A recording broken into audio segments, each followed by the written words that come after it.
Muito bem, amigos, vamos ao encerramento da lição número 11, a lição que tratou sobre José, o mestre sonhador. É bom quando nós estudamos uma lição e a lição se torna prática para a nossa vida.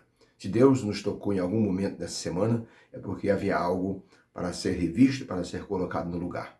Então a lição, quando estudada, quando nós fazemos meditação com a lição, quando nos tornamos conscientes da verdade bíblica, nós sempre vamos pensar em alguma coisa para melhorar. Isso significa que nós temos objetivo no estudo da palavra de Deus. 3 homens estavam trabalhando em uma construção. Um homem chegou e perguntou para um deles: o que você está fazendo? Ele disse: não vejo a hora de dar 5 horas para mim ir embora. Para o segundo homem: e o senhor? Ele disse: olha, eu estou aqui ganhando R$100 por dia. E para o terceiro, levantou os olhos e disse: eu estou construindo uma grande catedral. Na verdade, o primeiro era escravo do trabalho, o segundo era escravo do dinheiro, e o terceiro era um homem de visão. 3 pessoas no mesmo ambiente com perspectivas diferentes. Assim acontece quando estudamos a palavra de Deus. Nós podemos simplesmente estar lendo por ler, estamos fazendo um ano bíblico para cumprir uma tabela, ou estamos querendo aprender aquilo que Deus quer falar conosco através de sua palavra. Por isso a história de José, essa semana, ela teve assim um contexto muito interessante e nos colocou dentro de uma situação que são os nossos sonhos. Nós sonhamos, mas nem sempre nossos sonhos estão de acordo com aquilo que Deus quer para nós. A história de José e seus sonhos nos ensinam que sem Deus, os sonhos viram pesadelos. Sem Deus, não existe uma realidade boa.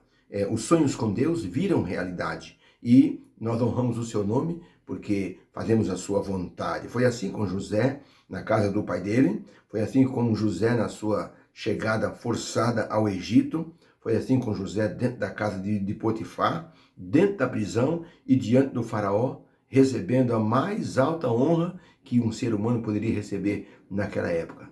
Ser considerado igual ao faraó, em governança e em autoridade. O rei disse: somente o trono você não pode tomar, mas o resto você pode mexer em tudo. José tinha ali carta branca para fazer tudo o que ele quisesse. E ele começou sonhando e terminou interpretando sonhos. Que coisa linda. Ellen White, no livro Patriarcas e Profetas, depois transcrito para Meditações Matinais de 1999, escreveu o seguinte: o desígnio de Deus era que, por intermédio de José, a religião bíblica fosse introduzida entre os egípcios. Essa fiel testemunha devia representar a Cristo na corte dos reis.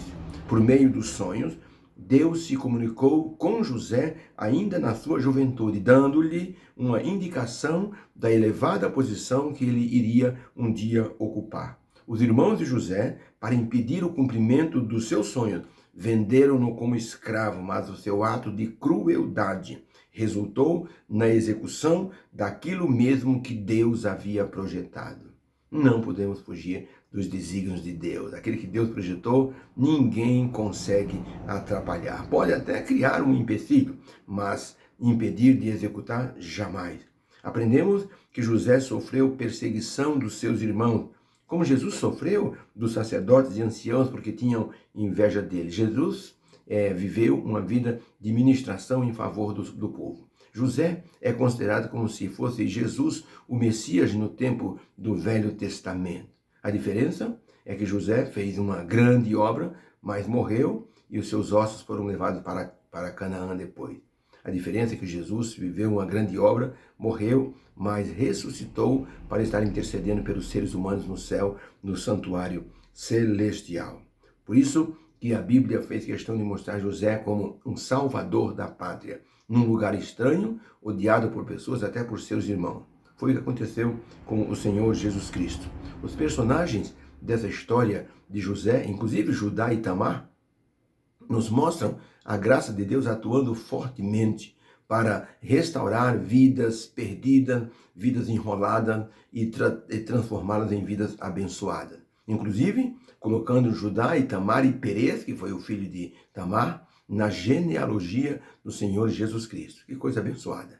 Como Deus pode restaurar pessoas que eram assim consideradas pessoas assim não benquistas pela sociedade, ou pessoas que atrapalharam a vida dos outros. Deus restaura, coloca honra nessas vidas e as coloca então num lugar de destaque, como foi a genealogia do Senhor Jesus Cristo. A história de José, até ele chegar ao governador do Egito, se transformou na aplicação da providência divina, que se antecipa, assim, aos nossos sonhos e às circunstâncias que estão nos envolvendo. Muitas vezes nós temos sonhos, temos empecilhos, situações que nos, assim, impedem de realizar, mas no final o Senhor Deus coloca a sua mão e os sonhos são realizados através de suas preciosas promessas e nós louvamos o nome do Senhor. Por isso, o Caminho a Cristo, um livro escrito por Ellen White, na página 86 está escrito assim: quando os homens saem para o seu labor diário, assim como quando eles se acham entregues à oração,